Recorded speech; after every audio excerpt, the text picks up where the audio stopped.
This episode is sponsored by the lovely people over at Airbnb. Are you celebrating love this month? Book an Airbnb for you and your boo and watch the sparks fly. Now, let's start the show.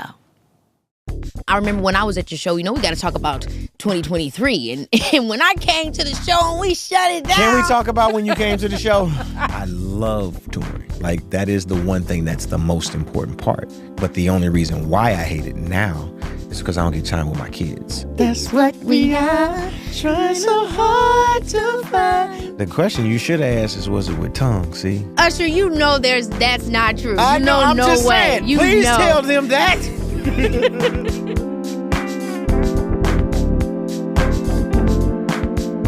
All right, now, y'all. My guest today is one of the most successful pop artists of all time. Some might even say the heir to the king of pop. And I might agree. He's been serving us hits since the 90s, blending R&B, hip-hop, smooth vocals, and even smoother dance moves. I mean, the classics like 2001's You Run Like Me. Come on, yeah, yeah, with Lil Jon and Ludacris. But, baby, he did not stop there. With 8 Grammy Awards, 18 Billboard Music Awards, and 9 Soul Train Music Awards under his belt, he is still out here proving why he's one of the greatest to ever do it.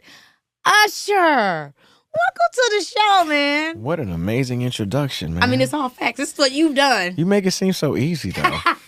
You made me feel like I could do this shit. You know what I'm saying? Like, I don't know if I could do a podcast. I don't know if people would even want to watch podcasts with me. Well, we got The Last Showman, with the Audible. So I'm going to be listening to that and hearing about all the confessions. Well, I'm just getting warmed up. I mean, I did my Audibles and, you know what I mean? Just, trying to figure out how this new space works with creativity. I'm so accustomed to being on the stage and, having that connection between artists. We come from a different time, right? When I first started, I was 16 years old. Yeah. And I mean, with the showman, I think that word rings so true. I love the title that you chose for the Audible, because when I think about when you started 16, that's when that showmanship was really, I feel like, at its height. Like, what was your training like at 16 to get to being who you are on stage today? By the way, that was a standard for all artists. And there was a major, kind of focus on artist development. Sure, it could have come from the, Motown era, but L.A. Reid and the people who were working on artists from that time, or we were inspired by, if you think about like New Edition, so like Brooke Payne and those people who really put the time in to a live performance. And by the way, it was about not just selling music, because the likely chance that you would sell millions and millions of albums weren't the reason why you were doing it. You were doing it to impress an audience, to be able to come to a town and, play a venue and people come back to see you time and time again. And hopefully you grow a career where you go from nightclubs to eventually bigger venues and keep going upward. But to make certain that part of who you were as an artist, was locked in, was important. And it would help you in many ways, because you had to do videos, you had to do visuals. Yeah. You had to, have this certain etiquette to be able to do interviews and represent the brand of that company and yourself well. Back then, unfortunately, it was more like work for hires. So you were, as an artist, were signed to a deal, and all depending on how you perform would determine how much leverage you even have in it. Kind of like MGM, Marilyn Monroe, the vaudevilles. Yeah. So you were being developed throughout the process, but there was some sort of artist development that started it all off. And if you wanted to live up to the standard of the artist that you were either underneath on those major labels, if you think about the majors, right? You're like, okay, well, maybe one day I'll be as big as, Michael Jackson if I'm in the same Sony system, or I'll be as big as, Babyface if I'm signed to his label. I'll be as I love major. What you're talking about with this, because I don't think a lot of people always realize the corporate elements that also exist in entertainment industry, just like any other industry. Well, that's because corporate now is playing a less significant part in it, and now you have independence, which is good, but I think that something suffers in it. Yeah. I think that artist development happens in a different way. I ain't gonna discredit the fact that, you can still, garner a lot of attention and get people really excited about what you do, and people come see you perform, but what do you offer them when they're there that actually reminds you of what this is really about? It's about your vocal ability. It's about your being able to shock people and dance or perform and put together an entire, memorable moment of choreography, especially if that's who you are on videos, right? When they come to see you live, you should have that plus some, right? And it's so interesting because I feel like every artist doesn't even know or want to do the tour thing. You know, that's so funny, the clip of Michael Jackson where it's like, how do you feel about tour? And he's like, I hate tour. And they're like, we're filming, and he's like, I love tour. It's like this little funny gift that they do.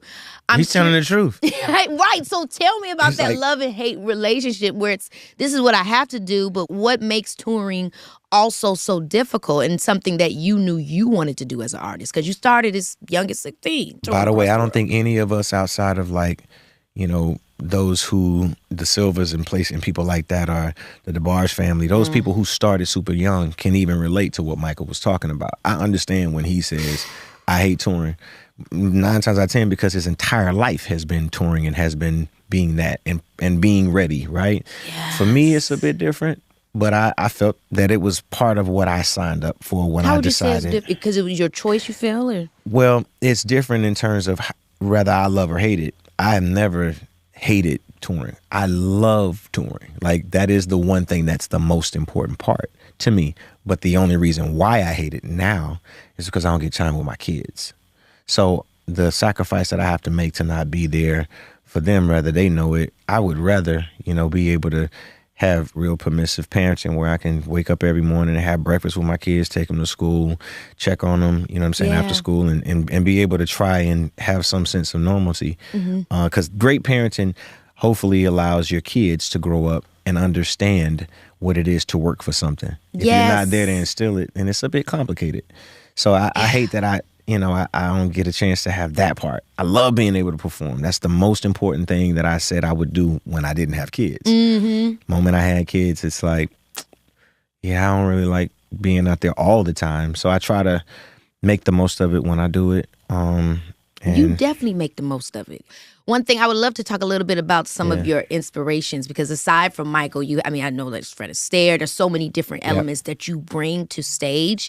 I remember when I was at your show, we got to talk about 2023. And when I came to the show and we shut it down. Can we talk about when you came to the show?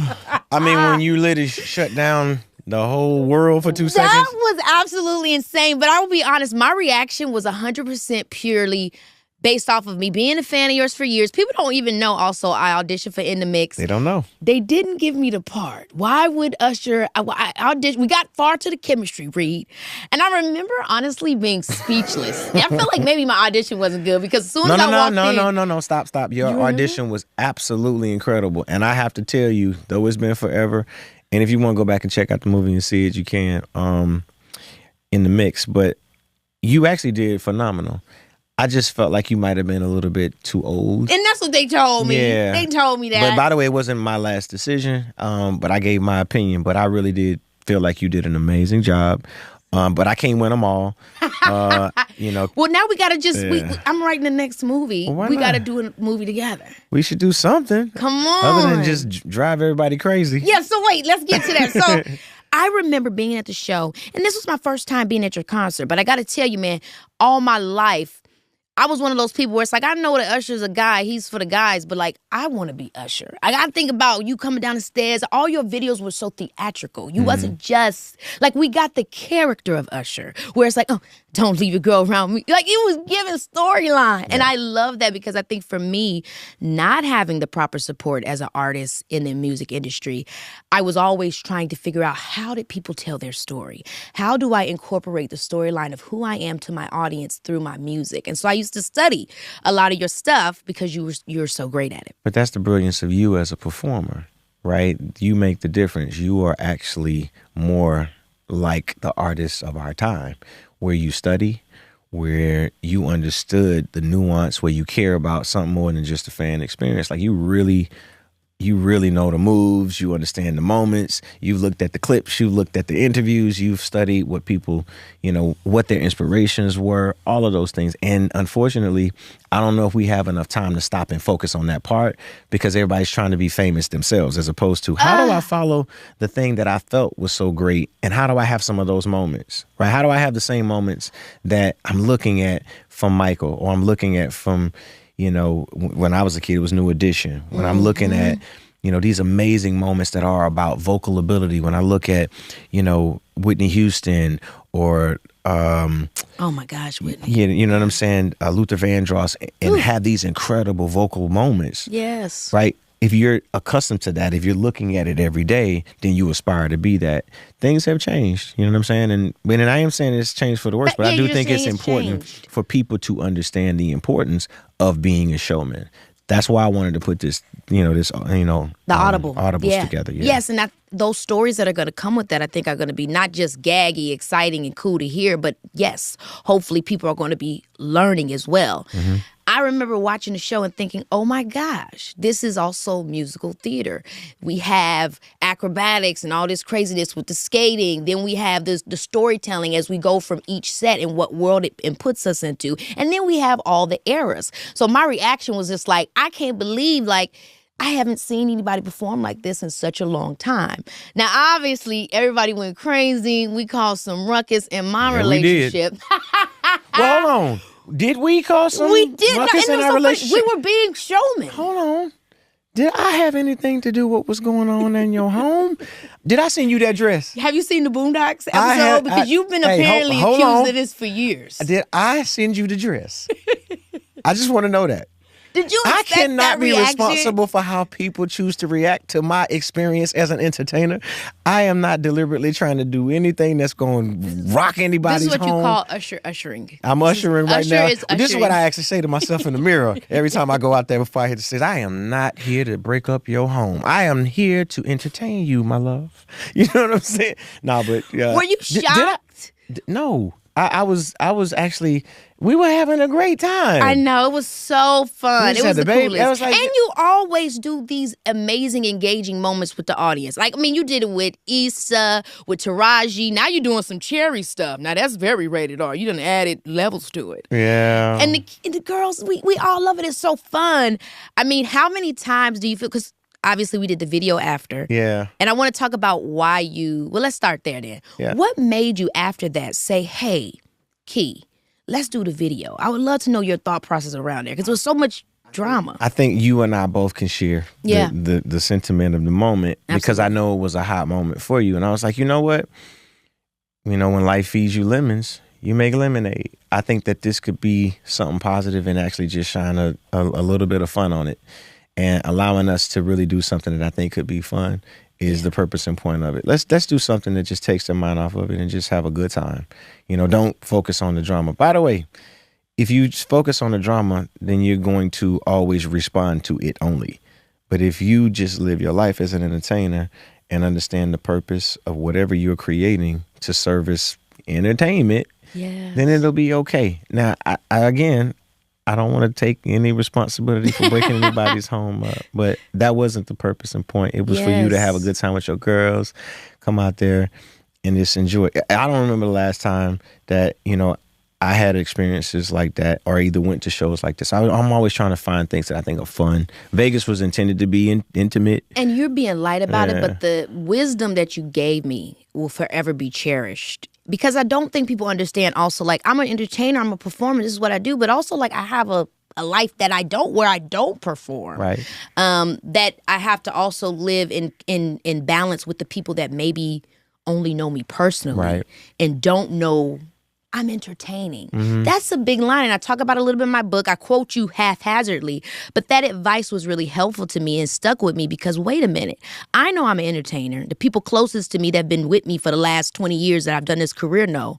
But the people that are just getting to know me, fall in love with me, and learn how to deal with the persona of who I am and then who I really am to them, that's the challenge. Yeah. Baby, this is Keke Palmer, yeah. All month long, love is in the air. B&B, that is. And I'm about to put you on to the ultimate Valentine's Day tea. Listen up, lovebirds. It's time to ditch the same old dinner date and level up your romance game with a vacation. Now, I've been known to take a lover on a romantic getaway in the past, and Airbnb was always the first place I looked to find private spots perfect for cuddling up. I'm talking tucked away deep in the middle of nowhere chalet, okay? Trust me, nothing says I love you like champagne and strawberries in front of a cabin's fireplace or some Pinot and chocolate in your very own bubble house. Yes. This year, head straight to Airbnb's guest favorites. These spots are the cream of the crop, honey. Cozy cabins, beachfront beauties, and city penthouses that will make your bae's jaw drop. They're top rated for a reason, with amenities that'll have you feeling like royalty. Now, don't settle for ordinary this V-Day and every day after. Whether you're dreaming of a scheduled mountain getaway or chic city escape, Airbnb's got you covered. Remember, some trips are better in an Airbnb, especially when love is in the air. Book the perfect spot and get your vacation on. You'll never forget it. Happy Valentine's Day. Okay, so I know y'all caught last night's premiere of The Bachelor, right? Didn't I tell you there'd be a quiz? Look, it's fine, because if you didn't, I'll let you hop on over to Hulu to get caught up. Now that that's out of the way, didn't I tell y'all that man was fine and genuine and kind-hearted and really sweet? And did I mention fine? This is the sort of television that I live for. The romance, the drama, watching all these beautiful people gallivant and covert all over the mansion. My heart's fluttering just thinking about it. Will Grant choose Savannah, the blonde bombshell from Virginia, or Kelsey, the gorgeous goddess from Brooklyn, or any of the other beautiful and intelligent women vying for his love?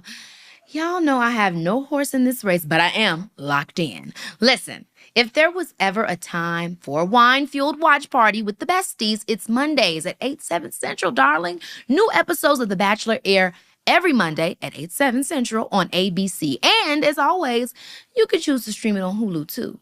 Now, where's my rose? You've worked with a lot of people in your family and relationships, managers, you know what I mean? Your mom was managing your career for years.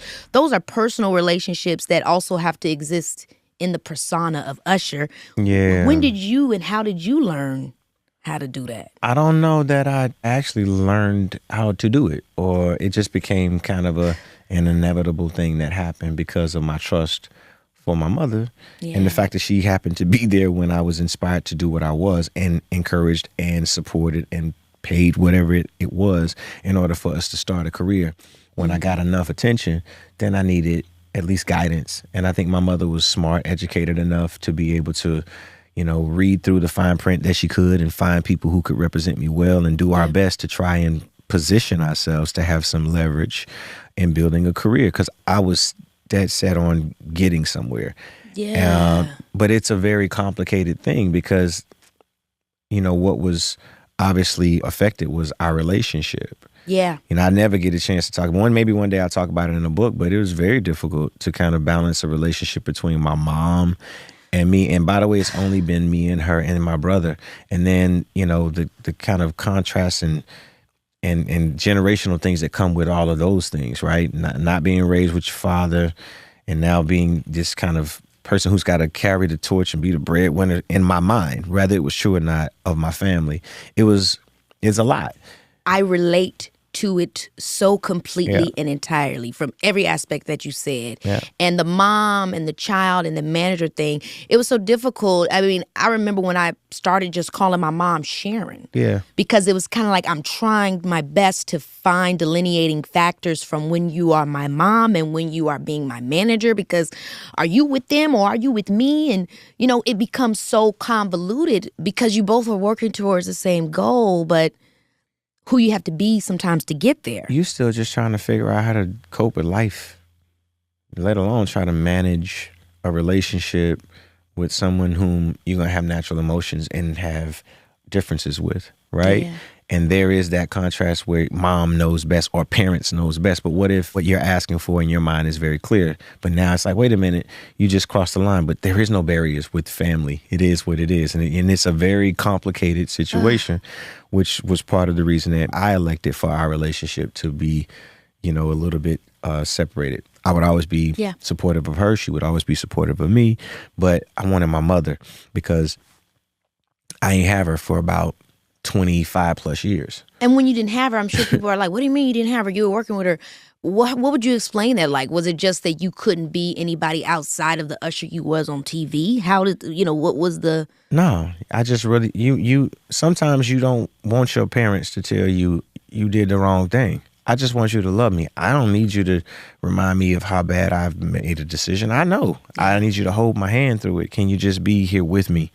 And that became complicated because some of the moves that I was naturally making were, dangerous for what we had built. But hey, that was my choice. But I really wanted my mother to just hold my hand and be there with me through some of the harder times. But there were times when she couldn't, when she drew hard lines. Because, by the way, this is a single woman, black woman, in a predominantly male industry where she's not respected because she's a businesswoman. She's respected because she's a mother. That's right. And then that contrast between a man now and a woman is happening. And I'm like, man, I'm not even calling you mom. I'm calling you by your name. Yeah. This is, and probably far worse than that. And now we screaming at each other. And it's like, what in the hell has happened? So before you know it, I had completely lost who I was as her son. And needed to. How did you find the clarity around that, though? Because when you're so in it, it all becomes what's normal. What was the moment where you're like, oh, wait a minute, I really don't want this? And were you in therapy? Did you have good friends that was talking to you about it? Come on, man. We don't believe in therapists. Let's be real. And what access do we have to people? You know what I'm saying? To a therapist, maybe in church, you know what I'm saying? Or maybe, a counselor at school, or maybe a person, that is mentoring you, or maybe elders. But we don't have counselors, people to really help you understand, the dynamic of how the brain functions and how you have to deal with generational trauma. I didn't even know any of those words before I start working with a therapist. That's right. So I didn't really have access, or either the understanding to have access, or either, source those types of things that help me communicate. Yeah. It was just, I'm troubleshooting with friends. I'm kind of working out things in real time and like trial and error. And then, the dynamic of, damn, I can't take back what I said now. And now, it's just, you're just a defiant child. No, I'm not. This is the dynamic. So it ain't nothing normal about it. It never becomes normal. And establishing those boundaries and having therapy would have definitely helped me earlier. But again, we don't come from that culture. I'm going to keep it real. At least I didn't. I can't say all black people don't, but I didn't. Yeah. Matter of fact, I didn't either. I brought it to my family. I brought the concept. Don't you be outside telling my secret, telling them what happened in our family. What? You better keep that shit to yourself. Don't be snitching. You know what I'm saying? It's like, I'm really over here suffering. I got to deal with some of this shit. And I hear voices. Yeah, it's like, come on, man. But nah, it's not readily available. And honestly, you would assume that, after having had that relationship and then saying to yourself, okay, boom, me and my mom, this is going to be my mom, I'm going to be me, that's going to be separate, that you wouldn't necessarily work with family again, but you continue to. I mean, even your wife, Jennifer, she works in the industry. She works in the industry outside. She's an executive and works with a multitude of artists. She works with 21 Savage. She works with Mariah the Scientist. She works Mariah. with DDG. She works with a ton of artists in the Epic system. Okay. But well decorated in terms of the things that she's been associated with, and artists that she's kind of either helped with music. Yeah. I definitely rely on her opinion about things. She's an incredible sounding board, and brings calm to some of my madness sometimes. Yeah. But if we had to work together, oh my God, it wouldn't work. It would damage our relationship. I would never do that. Matter of fact, we have a policy. If this is a business that you're in, I'm gonna help establish and work on it. But it's your business. And then we have the things that we do together. But it's not a mandate. It's a choice. Yeah. In relationship. Your things are your things. My things are mine. I have something I'm passionate about. I need your support. I need your help. I want to get counsel. But those kinds of boundaries established, I think hopefully going to, make this a more sustainable relationship. This is my third one. Yeah. And I'm trying to make certain that I don't take this ring off. Yeah, I know that's right. Amen. I love that. And I love that it is a balance in that regard, because, hey, sometimes it's difficult when the person doesn't know anything about what you do. Yeah. You know what I mean? I think for me, it was always difficult to figure out, do I want to date somebody that's in the industry and that knows what's going on? Or does that not give me enough of a way to be outside of the industry enough? You know how that is as entertainment. You don't want that. It's like you don't want the other one. You don't want that. You don't want somebody who's oblivious. Really? Yeah. You want somebody who does understand who you are and knows the dynamic that comes with it, because there's going to be times where it becomes complicated and you're going to need them to get it and create balance. If they're ration. Doesn't it then feel too Hollywood sometimes? Well, Hollywood, because I understand who I'm dating and I know what I got myself into before I started. Nah, I think if you want to live that life, you can, but at some point, she or he will feel like, oh, I'm not included. I don't understand. Oh, you know what? You're right. I don't understand. I don't work in your world. You don't want that. You know what I'm saying? You want somebody who at least understands. Have you ever dated somebody out of the industry, or you always dated people that knew, or at least adjacent to the world? Yeah, no, I mean, other industries, yeah. Yeah. You know, But not entertainment. yeah, I mean, yeah. I've dated all types of women. You know what I'm saying? And so I guess that's how you learned, that the ones outside the industry. No, actually, just from afar. This is just an opinion. You know, I could be wrong. That's what I'm saying. I'm not saying that what I am saying is the only way to do it. Right. It's working so far. Yeah. And there's enough of an understanding. She understands my language, and I understand hers.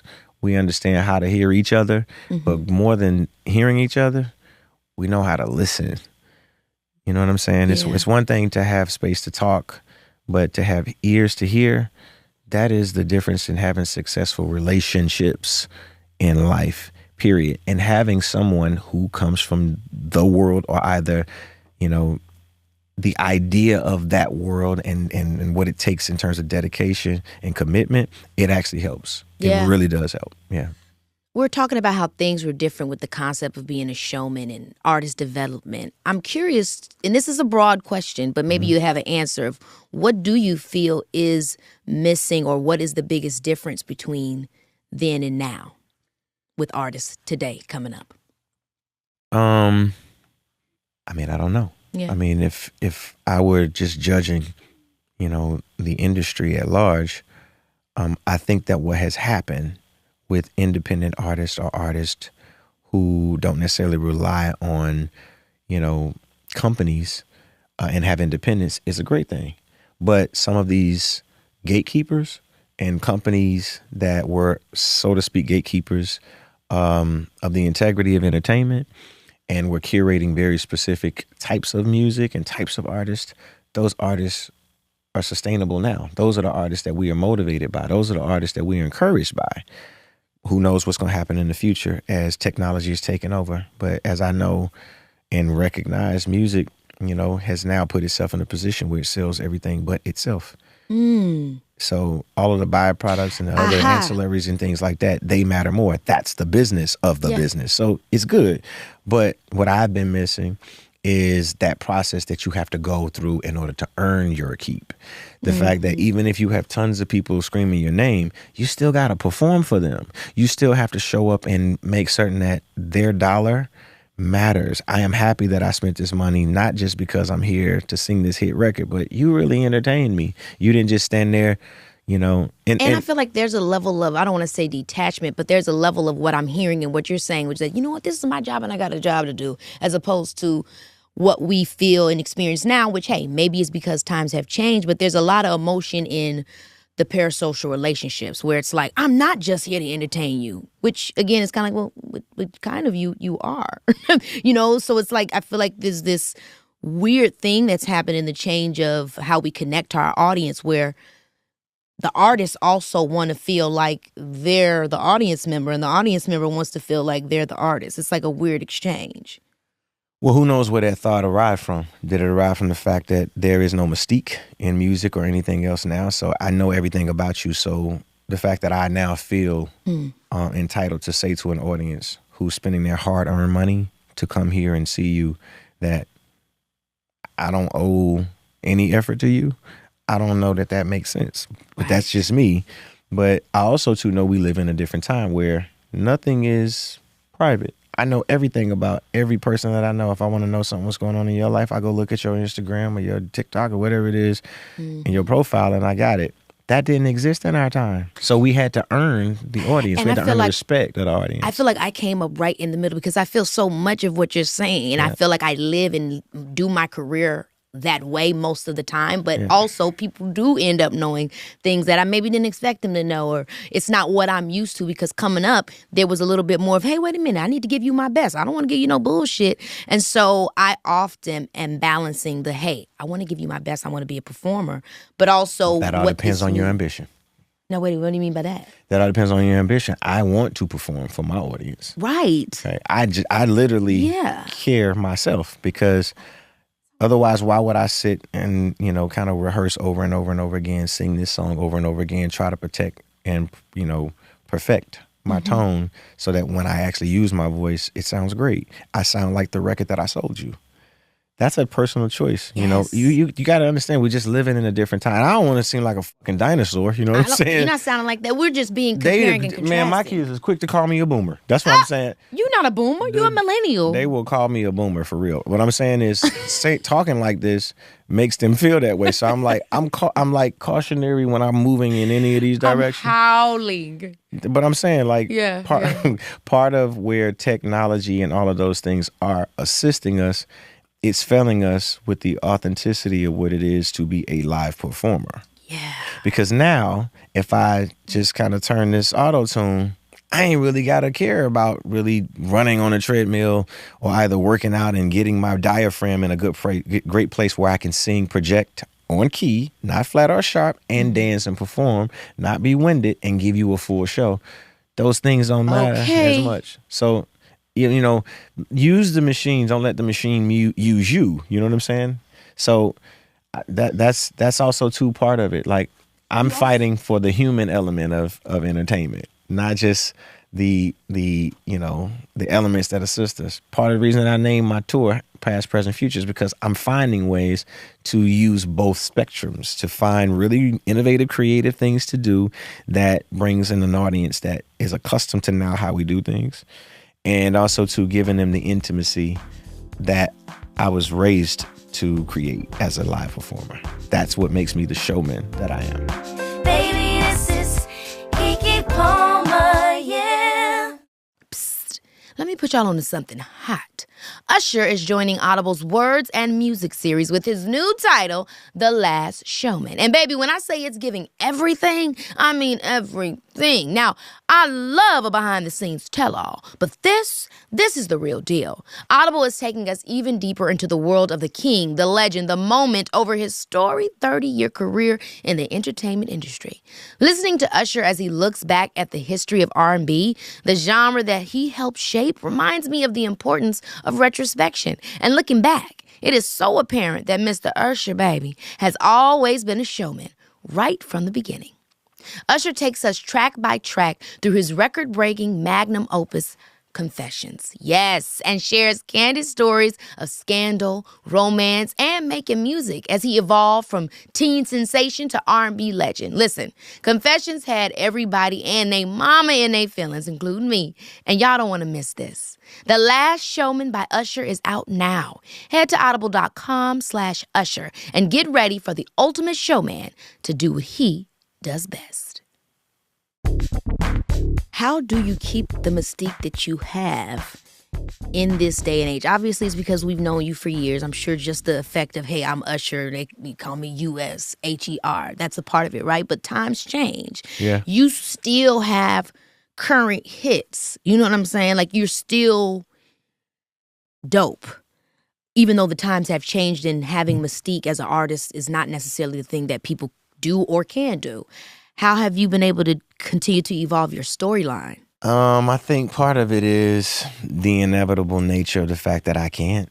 And I'm now living in everything that chooses to be seen or either is seen becomes the story.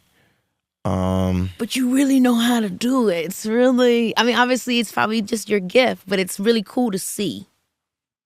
I don't know, maybe in another 10 years we can talk about it and I really understand what I was doing. I'm just living in it. I'm literally, kind of being as open as I possibly can to new ideas and how things are done versus how things were done. And I'm trying not to be a person who's so conditioned to my past that I'm not considerate of how things have to be done and are inevitably being done.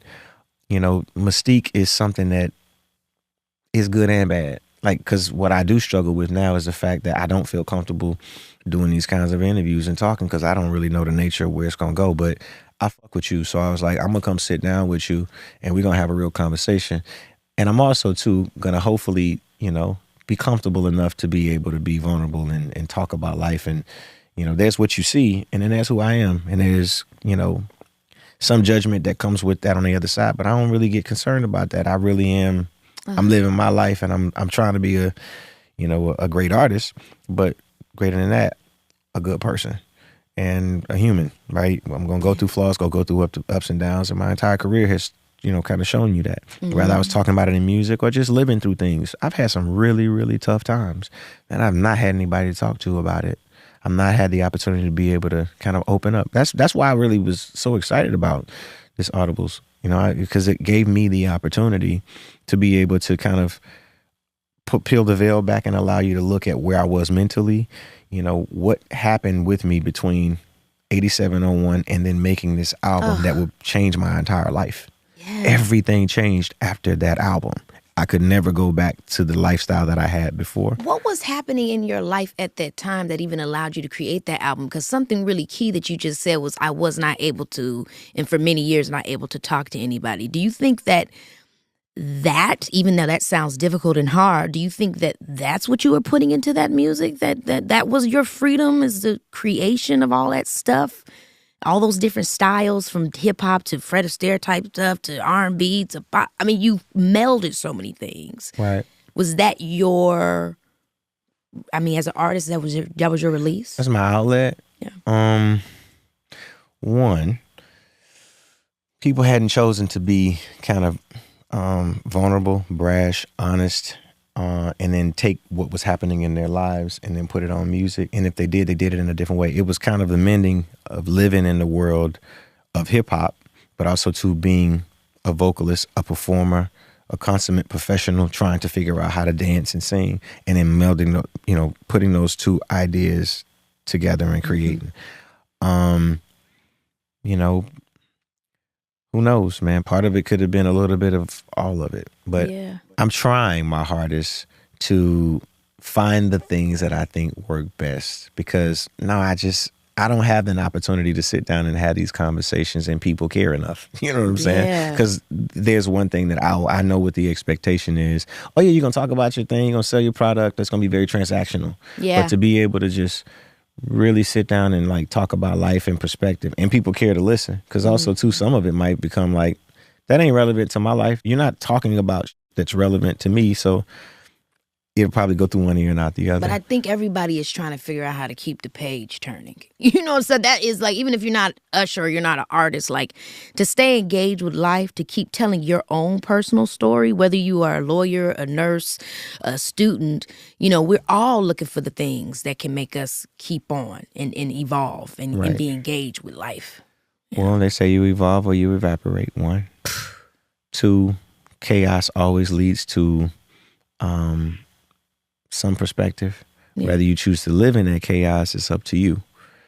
But it is necessity. It is necessary in order to build. As you said, every lawyer wins a case, but then he's got to go pick up another one. Every person has a grand moment, and then they're going to fall again to get back up. Every team can win a championship. They're going to have to start all over next year. So it's that is kind of the practice of what music became to me. So I did use it as an outlet to some extent, but no, I still want more. I want to have more opportunities to be able to share, some perspective. That's what we need. I'm really glad that you was willing to talk to me too. I really appreciate it. I guess getting to the other side of successful moments allow me to be able to give some perspective. I've lived in my suffering long enough to be able to write about those songs. Imagine being able to make an album where I can talk to you about the other side. I can talk to you about the journey of, I completely went to the bottom of this thing that you were so caught up in, and it was no longer about a superficial feeling. It was about something that mattered. And then I got myself into a better mental state, and then I moved forward, and here's the things that came to me as opposed to me trying to go after it. To be able to share that would be valuable. Who knows? It could be a book, could be another Audible. This one was just celebratory because, this magnum opus, Confessions, was the one album that, would make the difference in my life. As a matter of fact, there was one. Oh, no, I went to the wrong one. Yeah. No. Yo, that's hilarious. Why? Where the hell you just go, huh? Yo, that's so funny. But I remember when Confessions came out, and it absolutely changed everything. It was one of those moments where you just wait a minute, is this true? This is life. this. When y'all was creating that, and obviously everybody can check out the Last Showman and really get into it deeper on Audible.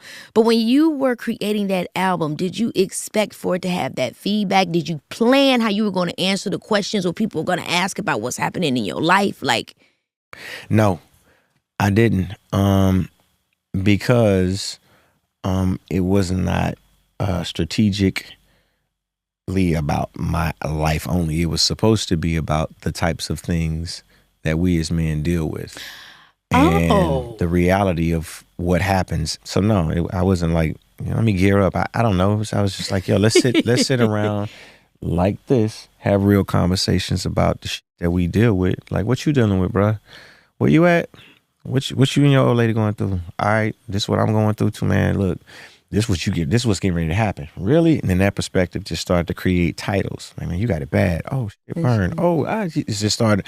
That's always how that process has been. But making Confessions was much deeper because we were talking about real toxic shit. You know what I'm saying? And I just wanted to make certain that people had a real outlet to not only. Here's another thing I want to say, and I think this is part of the reason I was like, yo, don't fall back, push forward. Here's an opportunity for us to make light of something that people are talking about. Yeah. Like, and then share your actual talent, because you are one talented girl, man, like woman. You know what I'm saying? I'm like, yo, you got so much talent, show it. And that's when you got that. What this industry has taught me is that when it gets hot, don't run away from it. When it gets hot, run towards it. Don't run away from the fire. Run towards it and actually find the best way to curate it, because they're going to always have something crazy to say anyway. Why don't you just give them something positive to say because you chose to make it a beautiful thing? But I feel like that is something that I would often struggle with. And that's why when I All people do. And you know, primarily the reason why they do that is because they get caught up in the opinions of other people. And they want the opinions of other people to stop. But it's like, no, you're talking about what made you feel seen too. Because by the way, I ain't the only one that went through it and goes through shit. You going through something too. And you were right too. Because like for me, like I told you, I was that girl at 15, 16, 17 watching these videos. Mm-hmm. It's my journey as an artist, as a performer, as somebody that looks up to Usher as the person that has literally been giving us amazing, impactful, cultural, global hits for years, says, let's get up here and dance. That's my moment. Mm-hmm. No one gets to take that moment from me. Okay. That's a moment that I worked years to get, from auditioning for In the Mix and not getting a part to starring in that video and getting a chance to show what I could do. Mm-hmm. I could talk to you all day and really get into the tea of this industry. But I'd love to end this a wonderful conversation with a game I play with all my guests. Okay, so it's going to be pretty much truth or dare, but a little bit with a confession vibe to it. Okay. So we can either pick truth, which would be confessions, or we can choose dare. I'm going to give us 2 cups, and we're just going to pick from the cups. Okay. This is the truth. I'm gonna take the truth. Wow, we got there fast. Okay. Okay, go ahead. I'm excited. Right. Okay, here we go. Let's get to it. If they're bad, it was the producers and not me. Okay, here we go. Let me see. Is there any random kind of process of how I should select? No. It's just whatever it is. Okay, cool. Who said it's just whatever it is? Okay. If you could go back in time, is there a project that you've done that you wish you would have passed on? Oh, interesting. It can't be She's All That. Loved you in that. Let me see if there's anything I could have passed on. Whew. I don't know that. I'm trying to figure out. I always manage to make them work for me. I know that's right. You know, I can say I'm happy that I passed on a couple of them. And I can say I'm actually unhappy that I passed on a couple of them too. But let me see which ones that Which one did you pass up that you wish you didn't though, real quick? Man, I passed up on Dreamgirls. Ah! Yeah. You would have been amazing. Yeah. It was crazy, man. What came into your mind? I mean, a myriad of things. There was one of these contentious moments between me and kind of my agent and my mother, because we were trying to figure out how to manage to make good sense by the way, I don't really like talking about this because it always kind of gets sensitive for people who listen. But, you know, part of it was kind of the standard of how, you know, artists and creatives are paid in this town. The other was, hey, I'm in the middle of getting ready to launch a tour, and there's a huge overhead that I carry for all of the people that I'm getting ready to cancel for, the fans, as well as all of the people whom I employ. I just need to be able to have enough in order to offset what I'm getting ready to say no to. I really want to do this, but I need to, I got to cancel an entire tour. So I had to pass. Dang. Because we couldn't reach a. Rick Famuyiwa has said something similar about you. I think you was auditioned, or you did a great audition for The Wood too. Do you remember this? Yeah. That would have been, but you know, it's true. The industry does make you choose at times because people got to pay their bills, you know. So it is a thing. But I mean, it would have been crazy to see you in The Wood, and it would have been timing crazy is everything, to see you in though, man. Dreamgirls. Both of those were about timing because once again, I didn't have a down season. You said that I've been literally touring forever, right? Until I decided to start having kids and things started slowing down. But I was always either working on a show or working on an album or working on a tour or working on a project, a collaboration. So if I didn't plan ahead and say, okay, this moment is specifically for a movie, and is there a movie available for me in that moment? It just came out like, will you audition? Yes, I'd love to do this. I had everybody calling me. I had Eddie Murphy calling me. I had Beyonce. Everybody was like, oh, you need to really do this movie, Serena. David Geffen. Everybody's like, okay, but here is the dilemma that I have. I got to cancel an entire tour. One, I'm going to disappoint all of my fans in Europe. And also, two, I'm on the track for all of these people that I have to pay. So I need to make certain that I can offset and just pay my people. I know I'm not going to make no money. That's not why I'm doing it. I'm doing it because I really want to be a part of an incredible story. And I regret having passed on that. But yeah. I mean, it happens. I love hearing I passed on the Cats, business. too. Well, that was good. That was a good one. I respect it, you know what I'm saying? But nah, we had passed. Let me pull one out. Okay, so this is for you. What's one song from your discography that you're tired of performing but fans won't let go of? Is there any song that you feel that way about? All your songs or something? When I'm in Europe, they like me to perform this song called Pop Your Collar. I don't remember that. See, that's what I'm saying. See, there's other types of music. I do all different types of shit. Do you know what I'm saying? But no, I'm it's just howling. one. Yeah, it's just one song called Pop Your Collar. What does it sound like? He said, "Hey, lady, pop your collar, don't let him sweat you." It's pop your collar, don't let him sweat you. It was like, what era? I mean, Why are you doing that? We was like trying to pop our collar. We was just trying to find something, you know. It was my guy Shakespeare. He, you know what I'm saying, he had an idea. You was ready for a dance. Soulja Boy must be big at that time. I mean, this was your No, dance. Soulja Boy wasn't nowhere. Everybody know who Soulja Boy was. Soulja Boy was. Soulja Boy. Soulja Boy. No. Now at the time, it was a huge dance video, and we were trying to manage to make, and it's huge over there. They love that song. It's so interesting what is huge in other places. Yeah. Like, and it ain't your thing, but it's like the thing that they love. I was just about to say something that, when I was little, let me say, my cousin and my sister, every time we was in the car, this was, I forget which album this was of yours, but it's when you were like, now tell me. Nice and Slow. Nice and Slow. Yeah. Okay? So every time, that was on the radio round the clock. When I tell you, every time you would get to, because I mean, I loved you, but when you said the freaky part, I was like, ew, gross. And every time my cousin and my sister would be pulling my hands off my ear, like, you need to listen. You need to hear this. You need to hear this, girl. I was like, oh my gosh, I freak you right out. I'm like, turn it off. Yeah. Oh my gosh, that made me think about that. Okay, let's do another question. Okay.